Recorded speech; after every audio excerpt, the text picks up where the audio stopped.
Hey, welcome back to Shared Practices. I am so excited to have another interview with Dr. Don Kulongowski, bringing the practice of meditation from an individual level to a team level and to an office level, and all of the benefits that that can bring. Some of the skills in this season, crucial conversations, getting things done, meditation and mindfulness directly enhance both of those skill sets. And those skill sets I'm very passionate about and still working on myself in a ton of different ways. By no means have I got all of this figured out, but the work that I have done in all three of these areas has made me a better person.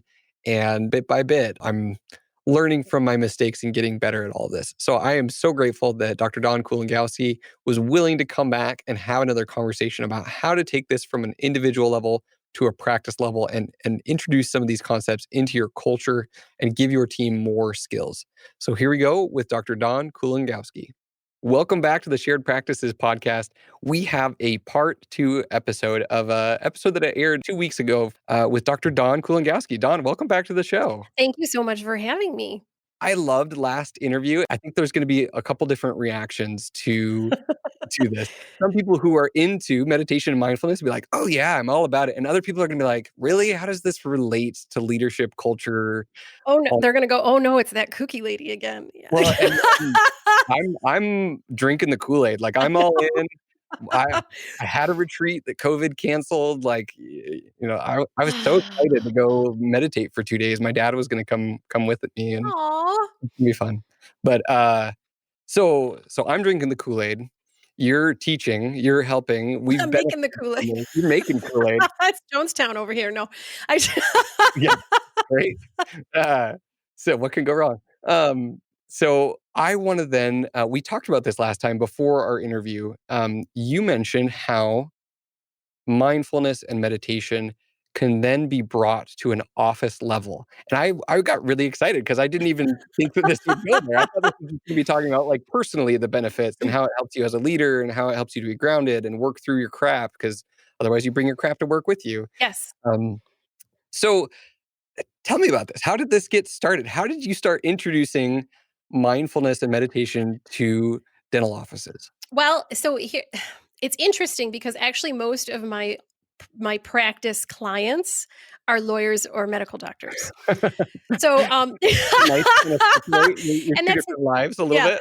that's not to say that I don't have some clients that are dentists. I do. Sure. But for the most part, my in the practice work, not necessarily private students or my lecturing, those things I've done, across the careers because my teaching is aimed at professional people. So I am aiming Right. at dentists, doctors, and lawyers. And that kind of happened organically. When Mm, I first started teaching, people I knew well asked me to teach. And most of my friends are also professional people. So right. it kind of just happened that way. But what I realized is that all the professions share pretty much the same set of garbage. Um, when they Well, go, in dentistry, we wanna think our garbage is special, though. everyone wants to feel special. That is They do. very true.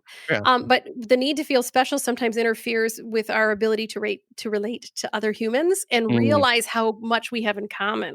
true. So, as far as teaching in practices, how this works is what I always say is I go, doctor needs to learn first. So, you can't expect staff to necessarily be receptive. And I have definitely been in Mm. situations where the staff does not want me there. Um, Yeah, and I can only imagine. I mean, there's just certain team members that, like, no matter who you bring in, Mhm. they're gonna be like, "What is this?" And then you add meditation to it, and I think we're at a point right now in 2020 that is completely different than 20 years ago in terms of Sure. American Yes. acceptance People know this stuff now. of Yeah. these concepts and principles. But still, there's a lot of people who are just not into this kind of thing. But it's because they don't know what it is. That's the Yeah. first thing. So when go into practices, it's most important to me that doctor or head partner or partners, okay, they need to be the ones that are leading this charge. Mm, So it really doesn't matter. Like my staff doesn't have a meditation practice. I have, okay. 7 staff members and they aren't daily meditators. They don't have to be. Because what happens is when doctor meditates daily, doctor brings a different energy into the practice. And you then set a bar of behavior. So we're going to treat each other in a way that is enlightened and Mm, kind. And the meditation gives me those skills, and I can pass those skills on.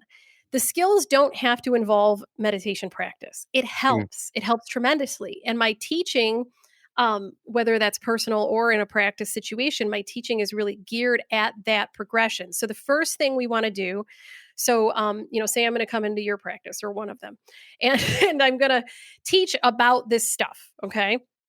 So the first thing we're going to do is we're going to learn some basic skills to maybe make our behavior a little better. mm, We're going to apologize less because we're going to show up on the front end more. mm. Does that make sense? Yeah, Okay. So we can only do our best from our current level of consciousness, right? So our best varies from minute to minute, quite honestly. Like there's right, days where my best is really not so great. right. Um, but it's Like the this morning for me, I read 20, 30, maybe 40 minutes of Facebook drama rather than running. I'm on a good running streak. This morning was not my best. I It's could a not guilty keep it up. pleasure. I'm Yeah, all for the guilty pleasures, and I applaud your Facebook reading because I totally get that. I'm the like, dumpster fires. Just yes. warming my hands by the dumpster fire. Just Here's what that Tiger King on Netflix that became uh-huh, like the most popular show. Why train is wreck. that? It's Because because it's we a train all wreck. have that part of us. Yeah. You can't look away. You're just Exactly. like, "Holy cow." Yes. Yeah. So the first part of my teaching really does have to do with meditation practice, because how are we going to, if we can only do our best from our current level of consciousness, and that is universally true. Mm, It's true of my teacher, it's true of me, it's true of you, it's true of your staff. We are doing our best from our current level of consciousness. How do we raise our consciousness? We have to practice? practice. So we learn some practices that aren't even necessarily meditation. Like I don't know if you listen to our podcast. I've done it several times on our podcast, and I do it in every lecture. There's a tool that I learned from David G. It is not a meditation practice, but it is a pause practice. Okay, Mm, meaning that before you erupt, say something you shouldn't. Say something you wish you hadn't about 3 seconds after it comes out of your mouth, or as it's coming out of your mouth. You ever done that one? yeah. You can stop yourself. So I teach interruption skills. So the basic one that I teach in every group I ever get in front of is called reaching for soda. I learned that from David G. David G probably teaches it better than me, obviously, because it's his Re thing. well, It's can you go through either of Yeah, I'm these, going the to go pause through it one right or now. okay, cool. I'm So excited. it's written in his book, De-Stressifying. It's Okay. laid out. You can find it right there. And if you want, I have a little card, because when I teach this in practices, it depends on what they hire me to do. But when I go into a practice, if I'm just doing meditation practice with the staff, giving them a little relaxation break, Mm, I do teach a lesson at the beginning, and reaching for soda is one of the ones I fall back on quite frequently. And I give them a little card, and it has sure. all the steps on it. So I can send you that card and you can do what you want with it. But Cool. so reaching for soda, this is really about pausing before we react, right? So Okay. something happens and there is a space. It might be only this much, it might be the tiniest little space. But but when something happens that lights your fire, there is a space there, and we have to learn to use that space. We have to Yeah. use it for the best, right? So the first way we do that is we have to know what it feels like when that thing happens. So Mm, someone says something that gets you all riled up. They hit your button, man. They found it, probably didn't even mean to, right? That's usually how those things happen. They don't sure. even know what they said, You think that they were intentionally trying right? to But you take it personally or yeah, whatever, and your fire is lit. The match is set. yeah. What does that feel like physically? David G calls this your emotional tell. So you need to take a little moment of awareness, of self-awareness, and go, what is my emotional tell? Now, for me, it's almost like a nauseous fluttering kind of right below my sternum. Yeah. Um, and then it's like, then my heart starts to race and I get a little shaky. Like there's this physical thing that happens. It's adrenaline. I mean, you feel it. Yes, but what does it Yeah, feel like, right? So you right. catch Where yourself. in your body? So when you feel that feeling, you go, wait, no. And this is the reaching for soda. Soda is an acronym. S means stop. Mm, Okay, so we're going to lengthen that tiny space. We're going to make it a little longer. We're going to just stop. Whatever you're doing, stop. Say it to yourself in your head. Okay, go, no, stop. And then you're going to observe. You're going to observe yourself. Where are you? Who's in the room? What really happened? Ask yourself what happened from a witness perspective. Okay. So when David G says this, he says you're going to rise up above the room and look down until you see just two children of God. He said, I love his way of putting this. He goes, if it's still you and the jerk, you got to go higher. yeah. And you might have to go to Jupiter, to get there, but you have to get there. All right. So where you're just a witness, you're no longer the victim, you're Mm. a witness. And then you're going to detach. Take a nice deep breath, get a little physical space. So in my operatory, patient says something horrible, or they say that thing I've heard I don't know how many times and I never want to hear again, because patients have that they Like, I they hate don't the know. dentist Yeah, or exactly. Well, that's yeah, one of them, yeah. yeah. Or, this denture's never been right, or I told you this last time, like just Oh, those yeah. little Any little thing. those little itchy things. Yeah. So you're gonna take a deep breath and you're gonna push in my operatory, I actually push my chair back a little bit. So you just want Mm. a little physical distance between you and whatever that stimulus is. Okay. If you're talking to someone like at the dinner table, you could just kind of lean back in your chair. Mm. You don't have to make it dramatic, just a little physical distance. Okay. Right. And then you're going to nice deep breath. And when you exhale, I like to kind of visualize that I'm blowing out that match. Okay. So I'm going to breathe in and I'm going to let go of that tension. And honestly, when you do that long, slow breath, a lot of times you do that physical feeling kind of dissipates a little. Mm. And then A is awaken. Awaken to the best version of yourself. What is the person who you are that you're proud of going to do in a situation like this? What's something you can say? How can you bring compassion into the moment? What are your strengths? How can you be confident? How can you introduce your best self into that moment? And then you're going to do that thing. Instead of doing the thing you're going to apologize for or never really be able to properly apologize for, because we've all done one of those too. You know Oh, yeah. exactly what to say. You can't take those it's coming out of your mouth. Yes. So reaching for soda is just an interruption in those hard moments that keeps us from saying those things that permanently damage relationships. And this is true in work relationships too. How So many times have you had a staff member where they don't ever want to speak to that other one again? oh, absolutely. They're done And with her. and that bridge gets burned, and it's like, And it is we can never over. rebuild this. Like, it's No. gone. And a lot of people, they're not gifted at apologies, Mm. right? So and that's a skill that we can work on too, how to Manifesting. apologize. Yeah. Yeah. But until we get there, if we could intervene in the moment before we need to. Okay, so So that's let's go over SOTA again, because I think I just okay. wanna make sure that we got the acronym down. Okay, so So, you gotta know your emotional tell. well, let me try, because Okay.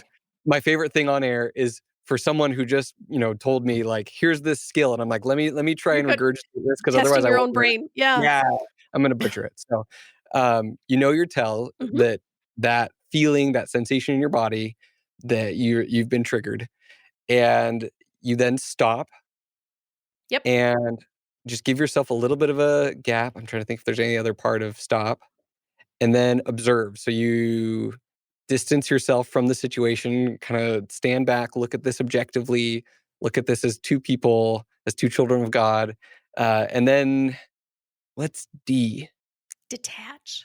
Detach. Okay, so observe, detach. So the detach, is that the distancing, the going back Yes, part? that's just a Okay. little bit of space and that nice deep breath.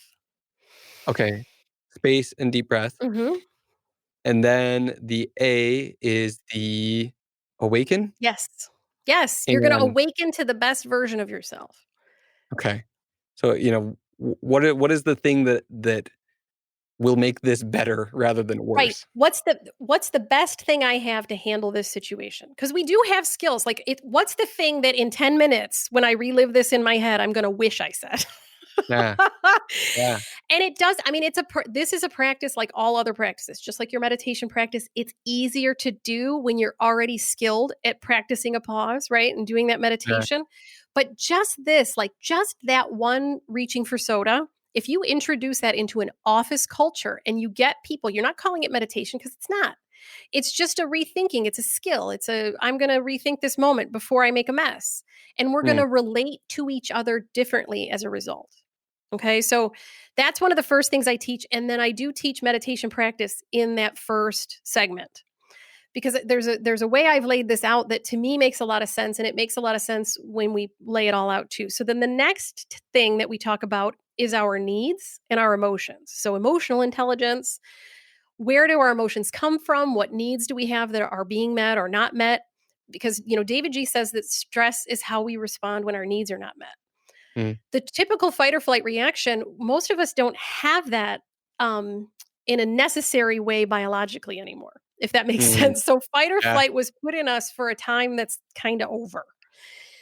For most of us, again, there are still people who live in areas of the world that might be more dangerous, or maybe they're in an abusive relationship. So their day to day is troubling in a way that they need that fight or flight reaction. But most of us are having fight or flight reactions because of petty arguments, getting cut off in traffic, or spilling coffee on our shirts. Mm. Like we're just having that reaction over and Not over life or again. death, but it feels life or death. It does. The chemicals are the same. I mean, that's the reality of that. Whether you're having fight or flight, whether that reaction is being triggered because you're being chased by a tiger, or whether it's being triggered because Mrs. Jones told you last time she didn't like her denture, the chemical thing in your body is the same. So we're wasting a lot of that. A lot of that is wasted. Well, and I really like what you just said, as a reframe on stress, and there was this moment for me when someone said, um, "You're only stressed about stuff you care about and that you value." Right. Yes, I And love that.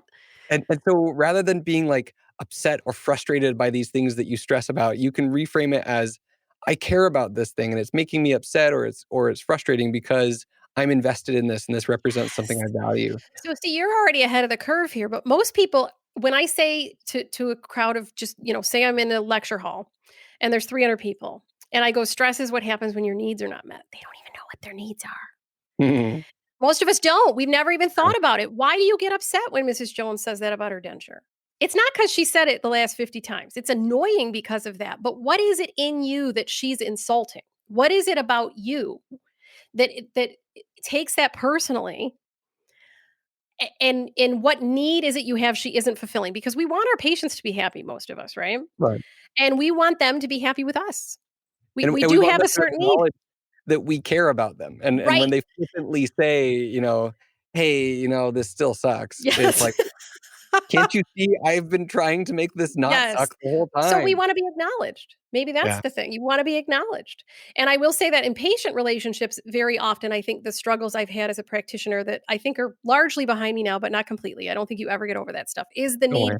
to occasionally be acknowledged as also a human being. Right? I but You're so my dentist robot, just fix my yes, teeth. exactly. It's like but I'm trying here, but I can only do the best I can with what I have to work with, and working in biological systems is complicated.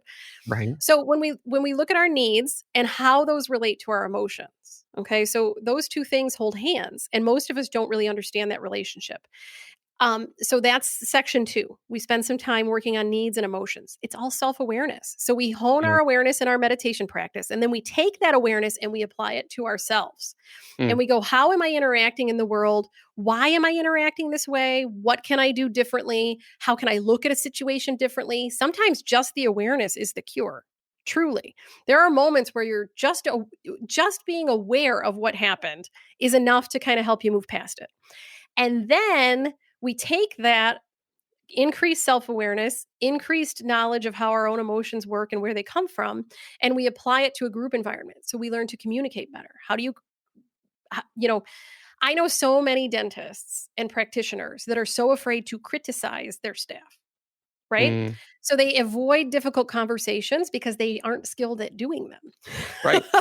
That's I mean, that's part of the hypothesis of this season and why we did, I think, 4 or 5, maybe 6 episodes now on crucial conversations and crucial Yes. confrontations, those books and the stuff that my dad trains on. Like, that is and I think this pairs so incredibly well because, having that gap, that space between a reaction and what we Yes. say, recognizing when we're upset, recognizing when someone else doesn't feel safe, when they're upset, and Mhm. pausing and shifting the conversation to make them feel safe as well or help them feel safe.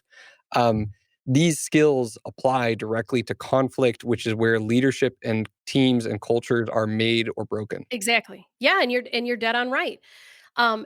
There's a great book by Dan Goleman, Emotional Intelligence: Why It Can Matter Yeah. More Than IQ. Now, he's got a lot of great books. Primal Leadership is another really great book for anyone who's a practice owner or a business owner in general. It talks about using emotional intelligence effectively to manage your team, and that's why I say this doesn't have to be a team training exercise. This Mm, work doesn't have to be team oriented. It really is enough if just the people in charge are doing this, yeah. because you're the leader. The other people there will follow your example. And if they don't, then they can't be on your team. If other people, if you set a standard where you go, look, we don't eye roll at each other. Right. I know why it happens. And I also want to eye roll at times. But that's not how we treat people we respect. And if we can't treat each other with respect, then we can't be here. Right? So the other thing I've learned is that just by having these conversations in a certain way, your team will pick up on that from you. Oh, totally. So Um, and I've seen this in people where, someone who has seen a lot of drama and dealt with a lot of issues come up in a dental office or maybe even multiple dental offices. Almost sometimes people can become a little bit jaded and they assume the worst going into every situation. yes, And so kind of come out guns blazing of just, this here's this problem, and a little bit more reactive and assumptive than need be because they've seen some real drama and real issues and stuff that deserves eye rolls. they have trauma. They have trauma. I mean, they're victims of trauma, but that's where reaching for soda can come in, right? So Yeah. that person, if you can go look, because I'm not going to go to a person, a staff member who's been in an office where everything is a tornado and everyone doesn't get along and people, hide things from other people. The stories I hear is just crazy, throwing things at each other, those kind of environments. I'm not going to talk to them about beginner's mind. Mm. Okay. And so for anyone who's listening that doesn't know, beginner's mind is the Buddhist concept that every moment is new. And Right. that if you can approach every moment as new, you can bring something new into it also. But There's some curiosity to it. yes, it can be fun. Like who isn't, 3-year-olds are having a lot more fun than any of us. And there's a reason for True. that. Yeah.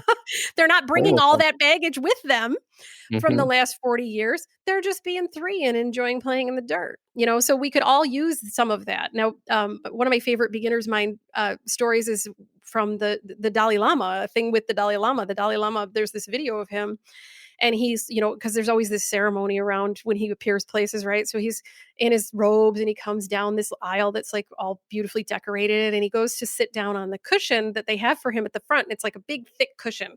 And he sits down and you hear like this slight squeak and then he starts he starts bouncing on it. But that's the perfect example of beginner's mind. To hell with all the pomp and circumstance. It's a Yeah. squeaky cushion and it's funny. Let's Yeah. enjoy that. It's a moment of joy. I'm not going to talk to that person though. Your staff person, who's 27 and has 3 kids at home and like that whole thing. They don't necessarily want to hear about beginner's mind. Right. But they might be willing to introduce a tool like reaching for soda where we control their reactions in the interest of not repeating the environment that they've lived in before. Mhm. Like that should be a really easy goal to sell on someone who's been in places that are terrible. And Yeah. I found that it's not a hard sell at all because most people when they come into the environment where nobody is treating each other that way, they kind of just fall into it. Because it's like, "Oh, wait, Absolutely. no, we don't this is just how everyone's nice here, so we're just gonna be kind to each other and help each other out." It's a much easier place to be. Well, and it's one of those, the and I hate doing this, but this happens in families all the time where the parents set the tone. It's like, "Why is my kid reacting that way?" And then you realize, "Oh, I react that way." It's like Yes. my child interrupts me, I get upset because they've interrupted me. Then when their sibling interrupts them, they get reactively upset at being interrupted. This isn't something going on in my house right now. Just, So Christian there do is oh, I know, it's yeah, hard we're all stuck in the house yeah, together right now, at yeah, least where I am. right. I was on a call with Krishna Das last weekend, and a woman asked him a question about parenting. And he said, really the best thing you can do for your kids, if you want your kids to listen to their heart, you need to listen to your own. He said, Mhm. instead of trying to teach, lead by example. So it's that, you tell your kid to act a certain way and you tell them to do a certain thing, but then you're not doing that thing. They are going to live your example. He also said something I thought was very interesting about parenting. He said that, and I think this is true in the dental office too. He said that your kids don't tend to think about themselves the way you think about them. So like I look Right. at my daughter and I go, "You're beautiful and you're so smart and you have all this potential."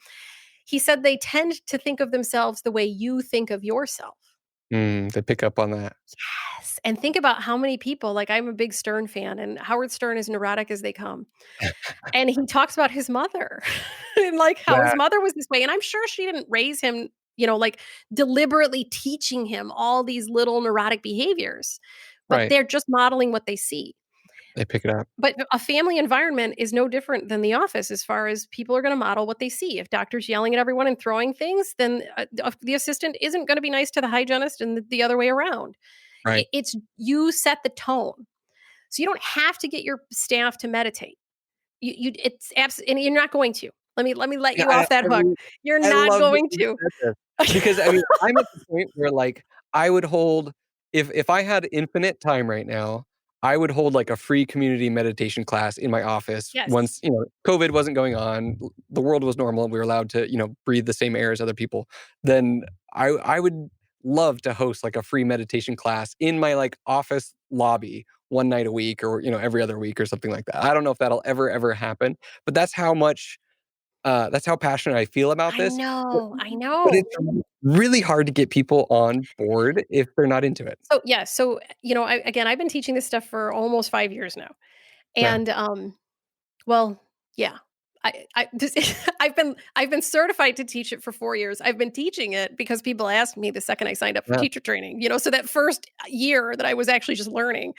But I've been teaching this stuff, and you're right. So here's something I learned, and maybe it'll help you. okay, I'll take it, I'll take it. My job is not to teach people. It's not. I am a teacher of this, but Mm, I don't have to teach everyone. This is something I deal with when I teach doctors or in a medical practice, or dentists fall into this category too. Lawyers a little bit. Lawyers, their problem more is arguing. Um, Doctors, it's giving advice. So uh, we have this thing where we have a very hard time turning off our advice giving button because we're 24/7, like when we're in our office, people come to us for advice right, and we give advice all day. And then we go home and our friend calls us and they're telling us about their bad day and we go, "Oh, you should meditate." You're giving mm. advice. I don't want your advice. So it's kinda like mansplaining, but doc-splaining, like, Exactly. here's a prescription, here you But go." it's not something that's exclusively owned by doctors, but it's an easier trap for us to fall in because of what we Right, do. And like the I said, just like the problem, lawyers, it's not solution, like that, lawyers don't own the world on arguing, right? But right, they're trained to do it, mm, and that's what they do all well, day long. So when okay, they're in a situation where there's an opportunity to argue, they don't know when to turn that off. So that's another school or another skill you learn in meditation, right? Is about how to not turn off your thoughts, but to maybe not listen to them right. quite so seriously, like not Or every thought that comes distance in. yourself from them a little Yes, bit, so there's a little you are barrier not your there, thought. Yeah, but it's the same kind of thing. It's a skill. So thinking is a skill, critical thinking is a skill, making critical arguments, giving advice. These are all skills. But, they all could go on the shelf every now and again. mm, You know, so yeah, use those tools, hone those tools, but know when to put them on the shelf.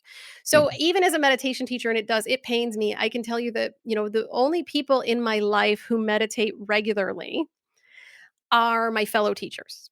So my friends who are also teachers, but it's because we, as you said at the beginning, we drank the Kool-Aid. We see it. We see it. We've right, done it long enough that we see what it's doing for us. And we're like, you're like addicted now. There's no way you're turning it off. absolutely. But even like Spouse, my children, husband doesn't meditate. yeah, My daughter's going through a phase of sort of being interested, but I don't push it. My job isn't to push it. We lead by example. And what mm, happens is that people who see how your life is going or maybe see how you're coping with things, they go, "Gosh, I notice. Can you show me how to do that?" You don't tell them until they ask. And the rest is all seed planting. So on my group, I don't. I go on my group and I just try to plant a little seed. I'm just planting seeds. I'm giving them something to think about. It'll grab them or it won't, but it's not on me. People are only ready when they're ready. I mm, played with meditation for a decade before I actually started doing it every day. I yeah, wasn't ready till I was ready. And that's gonna be true of everyone you encounter, but I hear you. There's so many people where I'm like, "God, if they were ju" Oh, you could really do well with this. Yeah. I put, we were talking about, the online fighting or whatever, and I Yeah. I The couldn't drama. I couldn't help myself because I do moderate some of those groups where there's a lot of fighting going on, and, I put up a thing that said, when we reach maturity, we realize that peace is more important than proving a point, and someone actually wrote, "Maybe next year." Not ready for that. But I love that. One, I love the honesty of that comment. I'm Yeah. not criticizing the comment at all, but we're not all ready. No. We're not all ready. And And it and can I share oh, go ahead. No, please share. I was gonna say, can I share 2 specific example of different areas where meditation has permeated into my life that I didn't expect them to? Yes, please. I would love this. So one was, there's in the I'm a huge fan, like I said last time, of Dan Harris and 10% Happier in the Mhm. app and the podcast and the book, even though some serious meditators poo-poo, bringing it to the masses the way he does. Um, Why would in we the not wanna bring meditation to the masses? I know, but He's not traditional. commercializing it, No, I know. I don't know. Yeah. Yeah, whatever. Um, so one of the courses that he has in the app is about, bringing mindfulness to our eating, Yes. um, and chewing a little bit more slowly, putting our spoon or our fork down in between bites, Mhm. taking a drink of water in between bites. And there's this they have this series of 10 or so different classes or different meditations where they do a 2-minute video up front and they talk about some like a concept and Yep. then they do like a 10 to 15-minute meditation. But I realized so one of my weaknesses is in eating is cereal. Like it's something we just Oh, have in the yeah, house. it's a snack. Yeah. It's a snack, the kids eat it, I overeat it, It's good. I caught it's delicious, I mean, it's human dog food, Yes. it's meant to be just there at any time. Um, I caught myself one time eating and realizing that I was looking forward to the next bowl more than I was The paying next bite. attention to the Yes. current bowl. Like, Isn't I that mean, I'm yeah. really I was, like, wanting another bowl of cereal, and I'm only halfway through the current bowl of cereal, Yes. and it brought this realization of, like, why would you eat a second bowl? Like, I wasn't hungry. I just was snacky eating, and I wasn't even enjoying what I was currently doing. I was looking forward to eating more Well, we while I always was think that currently happiness eating. is in the future. That's Right, we always think that whatever's coming next is where it's at. It's never where and we and we are. and we talked about that last time. Yes. It's so But that ubiquitous. applies I mean, that trickles down to everything, Yeah. including the cereal. You're very right. Including the cereal bowl.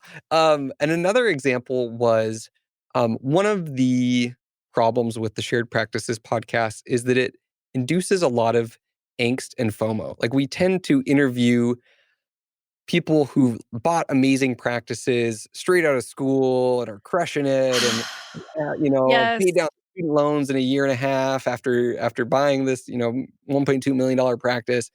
Um, and even to the point where some of my closest friends and myself, like, there are times where it's like, I just have to shut it off. Like, 'cause Yes. there's always a better, someone always bought a better practice or, looks like things are better in their life. And maybe they are. Maybe they're making more money, maybe they're happier. But there was this moment where I sat down and had a lot of self-doubts about like my journey and my current state and where I was.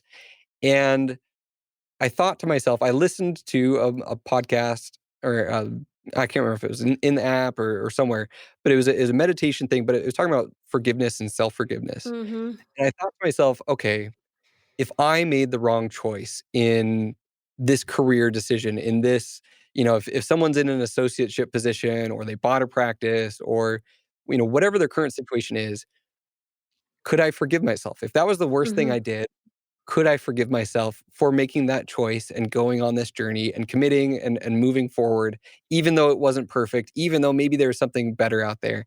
And for some reason, that just kind of like opened this floodgate of like peace, of Yes. realizing, okay, if maybe this was a mistake, maybe I shouldn't have made this choice. Maybe I shouldn't have gotten myself in the situation that I was in at the time. But could I forgive myself for that? Yeah. And that was very powerful for me, and it came directly from my meditation practice. And so I feel like meditation can permeate from very minute little things and habits and dumb things we do to very big picture, grand scale, the angst and the stress and the frustration that we carry around with us. I think that that's a big you've touched on it a lot right there. But um there's a huge misconception that meditation is like doing nothing. Mm, It's just a nothing, right? You're just sitting there. But really, when you get into your practice, what you'll realize is it's everything. yeah. It's everything. And How we relate to the world. it I mean, it's is, and it's how we get through stuff. So, yeah. I taped with Alan this morning for our podcast, and he's made no secret of the fact that he's been suffering a lot during this time, and I think we all have. We all Yeah. have. But I do feel like I've suffered at least not for as long of a period of time. Like I can get myself worked up, Mhm. but I don't spend 3 days there. Maybe I only lose an hour. Maybe tomorrow it's Right. 6 hours, but I'm not losing all of it to getting, sucked into that the just the kind of the void of upset. I don't know how else to put it. Yeah. Um, but I do think that that's a huge thing. People don't realize how much is actually going on when you're on that pillow. It's such a simple thing. You're going out and you're drifting off to thought, but then you're coming back to your breath. Off to thought, back to your breath. But it's such a bigger thing. Um, when Sharon Salzberg teaches, she talks about it as letting go and beginning Mhm. again. And when you said that about forgiveness, what is forgiveness other than letting go and beginning again? Instead of Yeah. bringing that hate and that anger and that frustration with whatever you did, because most forgiveness is based in the self, by the way. Yeah. Yeah. You and I were talking about a relationship I had that did not go well before we started taping. And I think most of the anger that I had after that experience was at myself. How could I be so blind? How could I let Mm. this go on? How could I just be so giving without thinking about what was actually being done to me? You know? So, but I took it out on myself. Now, meanwhile, I'm not the one with the problem. Right. Someone else screwed up That's royally. Now exactly. you're suffering. But I took it on as what did I do wrong? I should have been preventing this. I should have noticed sooner. What's wrong with me? I turned a blind eye. I did this. You take it all on yourself. Yeah. And meditation practice, I did start, shortly after all of that kind of happened in my life. That was kind of when I fell into meditation, but I think it was because my readiness was coming from a certain level of despair. Mm. And when you get to the place where you're like, I don't know how to go on the way I have been, because you do carry so much. I don't even think we realize how much we carry. Yeah. But when you sit in meditation and those things come up, you're training yourself to let them go and then begin again. And so, for anyone who doesn't meditate and they don't understand what the kooky lady is talking about right now, um, when we meditate, we're concentrating our breath. So we rest our awareness on our breath, and then because we're human, we're going to drift off to thinking about the grocery list or what we have to make for dinner later, or the fact that I have laundry piled up that I have to put away, or whatever. All that stuff is going to come in, but then Right. you're going to catch yourself out there. You're going to let go of those thoughts, and then you're going to come back to your breath and begin that process again. And Mm. that bit of work that you do on the pillow, you can then take into your real life. And you can go, God, yeah, I screwed that up. I'm going to let that go and I'm going to begin again. This moment is I new. I'm going to let go of that nonsense that I've been judging myself for, and judging what comes from that. You know what I mean? Like, what is the positive outcome of beating Nothing. yourself up? More pain and Yes, more suffering. pain and suffering. Exactly. But we love that. There is part of us, and I think we were talking about parenting. There's probably something in the way we're parented that makes us love punishing ourselves. Some of us experienced that, that was how we were loved. We were punished when we screwed up, and you know and that was You're not hardcore enough. yeah, You gotta really drive the whip yeah. and that's actually so that's one of my favorite reasons, for Dan Harris's stuff because he comes from such a skeptical, like, Oh yeah. driven place Hmm. and addresses this issue of, like, am I gonna lose my drive, my edge, No, you're going to be more my focused. my ability to succeed and push myself if I all of a sudden start sitting and meditating? Am I just gonna be okay with everything and okay with social injustice and all these Right. things?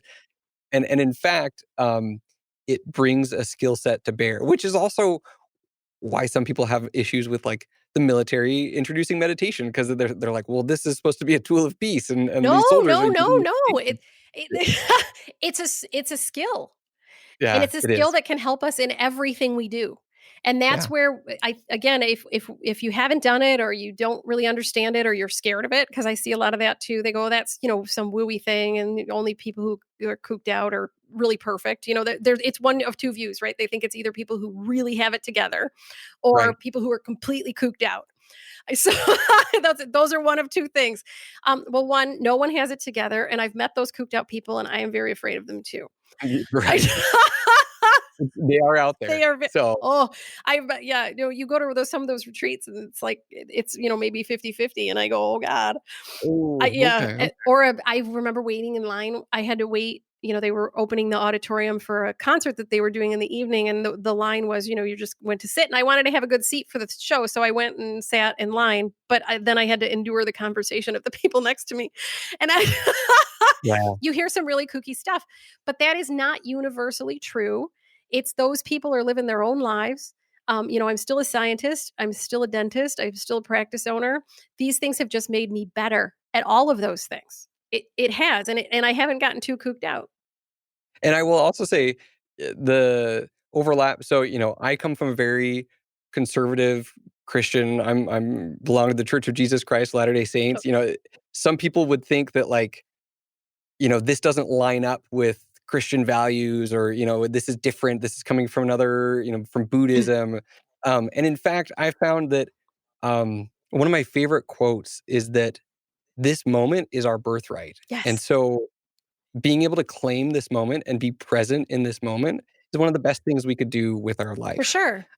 I And so none of this, like, um, I don't think it conflicts. I think a lot of people come to the table with, like, a lot of, "Oh, I couldn't do that kind of thing because that's just not my jam. I'm not into that."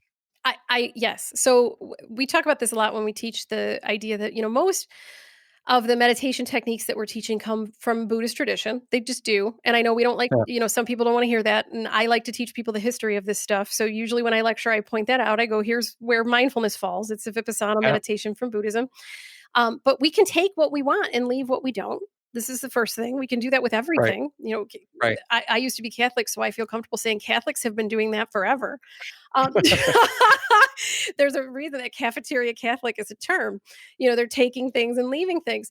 But the Right. beauty of Buddhist teachings and the reason, like, Sharon Salzberg is such a wonderful meditation teacher, and she teaches from Buddhism. Yeah. Buddhism is not a classical religion. Mm. Nobody's worshiping the Buddha. That's the first thing. You know what I mean? Like, Right, that's not how right. that works. What Buddhism really is a system for living your life in a better way. And it overlays anything. There's a Catholic priest whose name I can never remember on command, who says that Buddhism makes him a better Catholic. It Right. overlays. You don't have to accept anything or reject anything to do these practices. You don't. You can do whatever the heck you want. And I think people like Dan Harris have done a good job of really sterilizing the practice, if Yeah, you call it yeah. that. And that is, But he goes off the deep end too. He does both.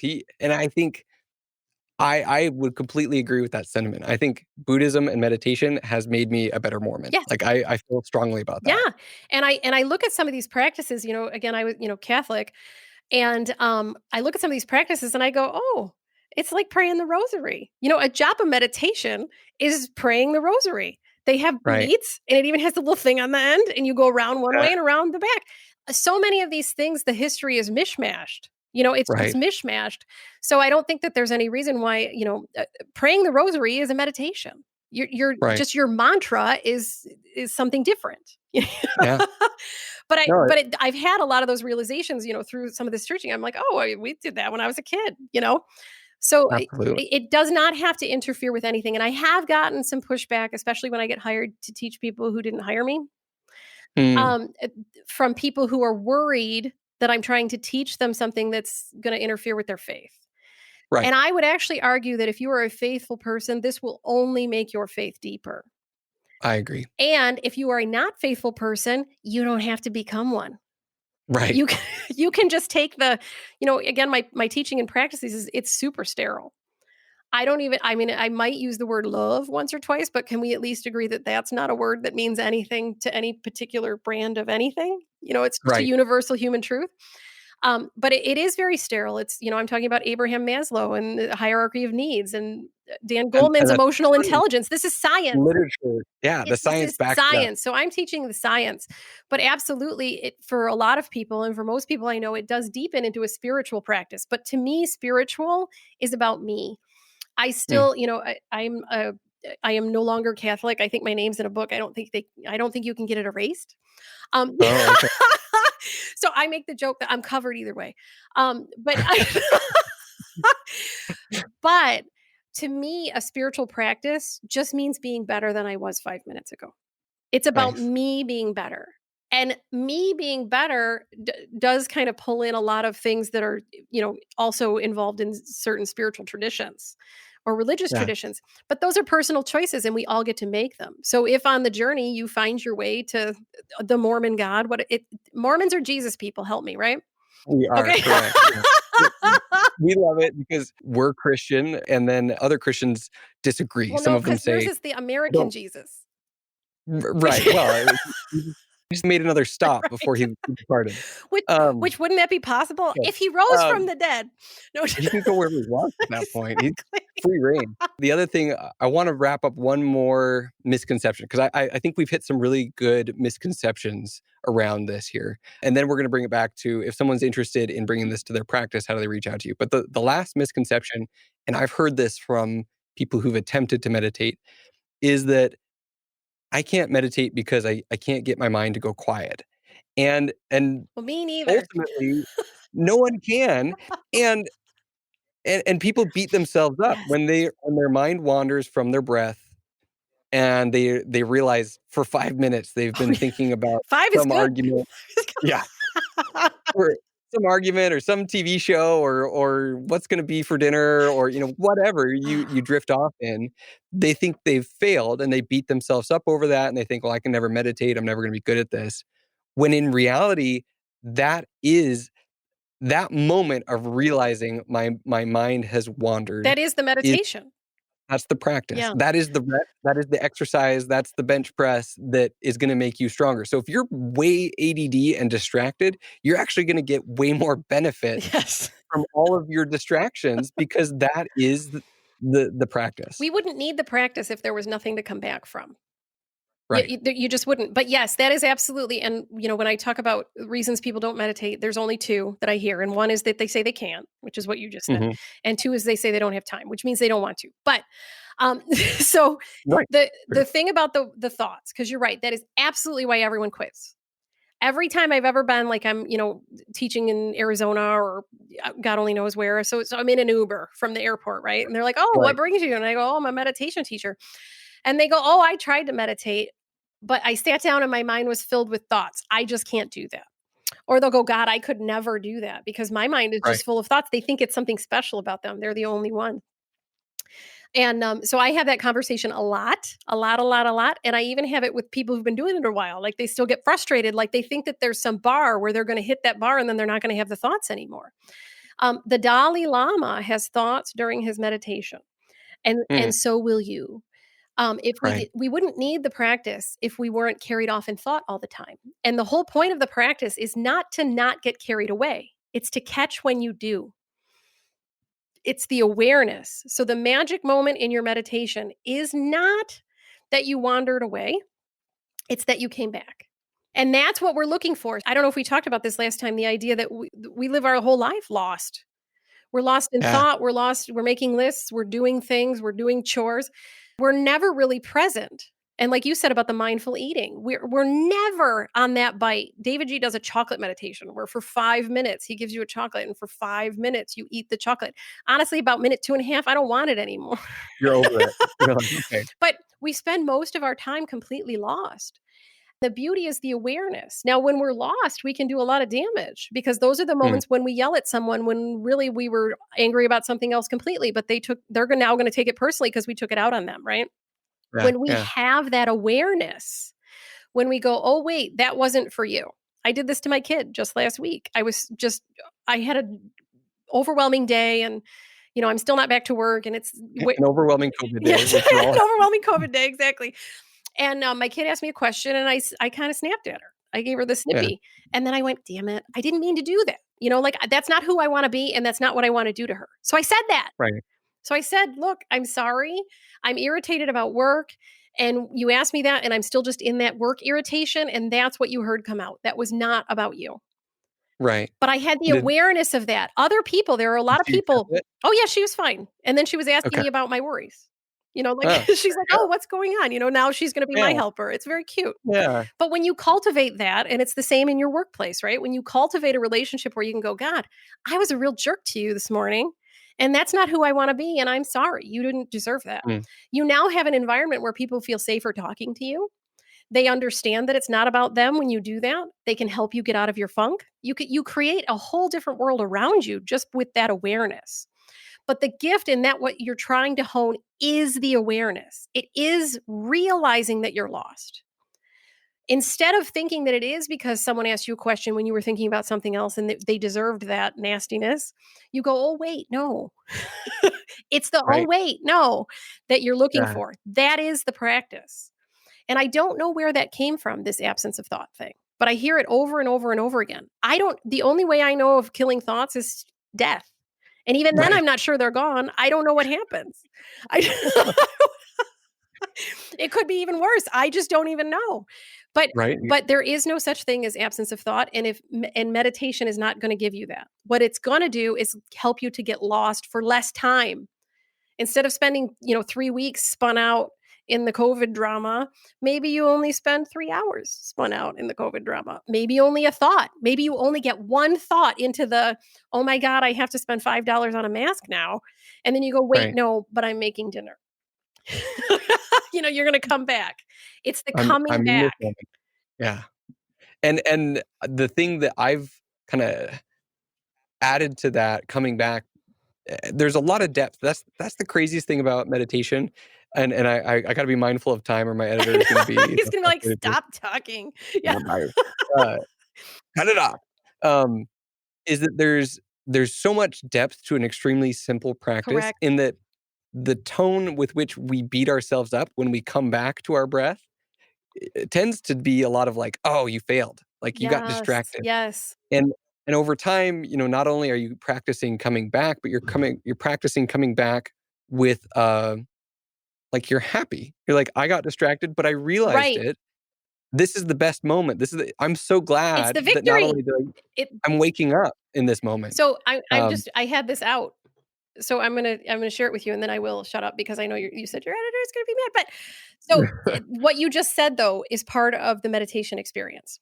And David yeah, G in his book, Sacred Powers, defines the 6 stages of a present moment experience. Okay, so he's broken it right down. This is what happens in every meditation. Here it is in black and white by an expert. okay. 'Kay, I love it. Stage 1, settling. That's where you get on your pillow or in your bed and you go, "Oh, I'm gonna settle in, get relaxed, get comfortable."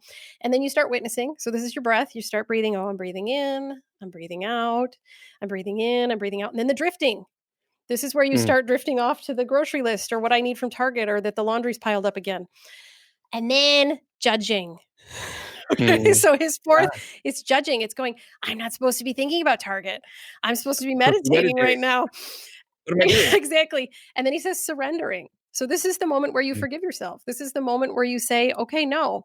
I'm going to surrender to this process and come back to my breath." And then there's the stillness. This is meditation. That's it. It's those 6 things in a row over and over and over again. Over time, I will say the judgment is less. yeah. So that judging It stage, it still comes because you're like, "God still damn it, how pops long was up. I gone?" Yeah. I'm still struggling with this. Yeah, but Yeah, that is meditation, and I love that 6 stages. This book only came out a couple years ago, I go, "That's genius because now it makes it okay." right. Everyone who Part has of the process. said, "I get lost in thought, and then I beat myself up, and then I don't wanna do that anymore because 'cause I'm sick of criticizing myself as part of why I'm trying to meditate." They can go, Yeah. "Wait, no, this is all just part of the process."